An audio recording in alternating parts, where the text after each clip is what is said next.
Hi hello welcome to my cooking vlog.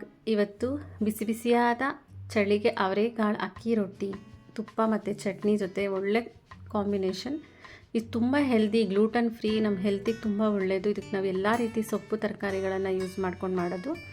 ನಾನಿಲ್ಲಿ 2 cup ಅಕ್ಕಿ ಇಟ್ಟು 3 ದೊಡ್ಡ ಈರುಳ್ಳಿನ ಸಣ್ಣಗೆ ಚಾಪರಲ್ಲಿ ಕಟ್ ಮಾಡ್ಕೊಂಡಿದ್ದೀನಿ. ಸ್ವಲ್ಪ ಸಬ್ಬಸಿಗೆ ಸೊಪ್ಪು, ಸ್ವಲ್ಪ ಮೆಂತ್ಯ ಸೊಪ್ಪು, ಕೊತ್ತಂಬರಿ, ಕರಿಬೇವು ಹಾಗೆ ಹಸಿಮೆಣಸಿನ್ಕಾಯಿನ ಕಟ್ ಮಾಡಿ ಹಾಕ್ಕೊಂಡಿದ್ದೀನಿ. ಇಲ್ಲಿ 1 ಕ್ಯಾರೆಟ್ನ ತುರಿದು ಹಾಕಿದ್ದೀನಿ. ನೋಡಿ, ಇಚ್ಕಿದ ಬೇಳೆ ಇರುತ್ತಲ್ಲ, ಅವರೆಕಾಳು ಸಿಪ್ಪೆ ತೆಗೆದುಬಿಟ್ಟು ಇಚ್ಚಿಟ್ಬಿಟ್ಟು ಸ್ವಲ್ಪ ಉಪ್ಪು ಹಾಕಿ ಸ್ವಲ್ಪ ಬೇಯಿಸ್ಕೋಬೇಕು. ಆಮೇಲೆ 1 ಸ್ಪೂನಷ್ಟು ಬಿಳಿ ಎಳ್ಳು, ಉಪ್ಪು, ಜೀರಿಗೆ, ನಿಮಗೆ ಎಷ್ಟು ಬೇಕೋ ಅಷ್ಟು ಉಪ್ಪನ್ನು ನೋಡಿ ಹಾಕ್ಕೊಳ್ಳಿ. ಸ್ವಲ್ಪ ಉಪ್ಪು ಚೆನ್ನಾಗಿ ಹಾಕ್ಕೊಳ್ಳಿ. ತುಂಬ ಸಪ್ಪೆ ಆದ್ರೂ ರೊಟ್ಟಿ ರುಚಿ ಬರೋದಿಲ್ಲ. ಹಸಿಮೆಣಸಿನ್ಕಾಯಿನ ನೀವು ಪೇಸ್ಟ್ ಮಾಡಿ ಕೂಡ ಹಾಕೋಬೋದು. ಸಬ್ಬಸಿಗೆ ಸೊಪ್ಪು ಹಾಕೋದ್ರಿಂದ ಒಳ್ಳೆ ಫ್ಲೇವರ್ ಬರುತ್ತೆ. ನಿಮಗೆ ಮಕ್ಕಳು ಸಬ್ಬಸಿಗೆ ಸೊಪ್ಪು ತಿನ್ನಲ್ಲ, ಮೆಂತ್ಯ ಸೊಪ್ಪು ತಿನ್ನಲ್ಲ ಅನ್ನೋರೆಲ್ಲ ಇದಕ್ಕೆ ನೀವು ಸಣ್ಣ ಕಟ್ ಮಾಡಿ ಹಾಕ್ಕೊಂಡ್ರೆ ಎಲ್ಲ ತರಕಾರಿನೂ ಹಾಕ್ಕೋಬೋದು. ಸೋರೆಕಾಯಿ ಹಾಕ್ಕೋಬೋದು, ಸೌತೆಕಾಯಿ ಕೂಡ ಹಾಕ್ಕೋಬೋದು, ಕುಂಬಳಕಾಯಿ ಕೂಡ ಹಾಕ್ಕೋಬೋದು. ನಾನಿಲ್ಲಿ ಅದನ್ನೆಲ್ಲ ಹಾಕಿಲ್ಲ. ನೋಡಿ, ಸ್ವಲ್ಪನೇ ಬಿಸಿ ನೀರು ಇರುತ್ತಲ್ಲ, ಬಿಸಿನೀರೇ ಹಾಕಬೇಕು. ತಣ್ಣೀರು ಹಾಕಿದ್ರೆ ರೊಟ್ಟಿ ತುಂಬ ಒರಟಾಗಿ ಬರುತ್ತೆ. ಸ್ವಲ್ಪ ಆಯಿಲ್ ಹಾಕ್ಕೊಂಡು ಸ್ವಲ್ಪ ಮೀಡಿಯಮ್ ಸಾಫ್ಟಾಗಿ ಕಲಿಸ್ಕೊಳ್ಳಿ. ತುಂಬಾ ಸಾಫ್ಟ್ ಬೇಡ, ತುಂಬ ಗಟ್ಟಿ ಬೇಡ.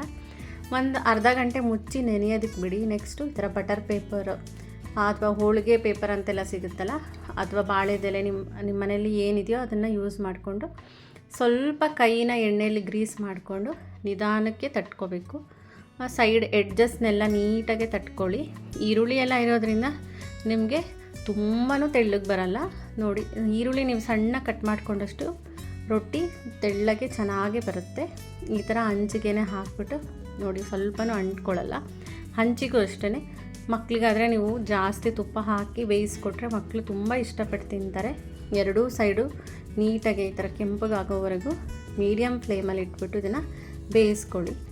ರುಚಿ ಅವರೆಕಾಳು ಕೂಡ ನಾವು ಆಲ್ರೆಡಿ ಬೇಯಿಸಿರೋದ್ರಿಂದ ನಿಮಗೆ ಜಾಸ್ತಿ ಟೈಮ್ ಹಿಡಿಯಲ್ಲ, ಬಟ್ ತುಂಬ ಟೇಸ್ಟಾಗಿರುತ್ತೆ. ನಿಮಗೆ ಅವರೆಕಾಳು ಸೀಸನಲ್ಲಿ ಇದನ್ನು ಖಂಡಿತ ಮಾಡ್ಕೊಳ್ಳಿ, ಯಾಕಂದರೆ ಅಷ್ಟು ರುಚಿಯಾಗಿ ಬರುತ್ತೆ ಮತ್ತು ಆರೋಗ್ಯಕ್ಕೂ ಕೂಡ ತುಂಬ ಒಳ್ಳೆಯದಿದು. ಎರಡೂ ಕಡೆ ಪ್ರೆಸ್ ಮಾಡಿ ಬೇಯಿಸ್ಕೊಂಡ್ರೆ ನಿಮಗೆ ರುಚಿಕರವಾದ ಅವರೆಕಾಳು ಅಕ್ಕಿ ರೊಟ್ಟಿ ರೆಡಿ ಆಯಿತು. ಚಟ್ನಿ ಜೊತೆ, ತುಪ್ಪದ ಜೊತೆ ಅಥವಾ ಮೊಸರು ಉಪ್ಪಿನಕಾಯಿ ಜೊತೆ ಒಳ್ಳೆ ಕಾಂಬಿನೇಷನ್. ಇದಕ್ಕೆ ಯಾವುದು ಸೈಡ್ ಡಿಶ್ಶೇ ಬೇಕಾಗಲ್ಲ, ಹಾಗೆ ಮಕ್ಕಳಿಗೆ ಕೊಟ್ಟರೆ ತಿಂತಾರೆ. ನೋಡಿ, ಇದೇ ರೀತಿ ಮತ್ತೆ ರೆಸಿಪಿಗಳಿಗೆ ಬೇಕು ಅಂದರೆ ನನ್ನ ಚಾನಲ್ನ ಸಬ್ಸ್ಕ್ರೈಬ್ ಮಾಡ್ಕೊಳ್ಳಿ. Thank you.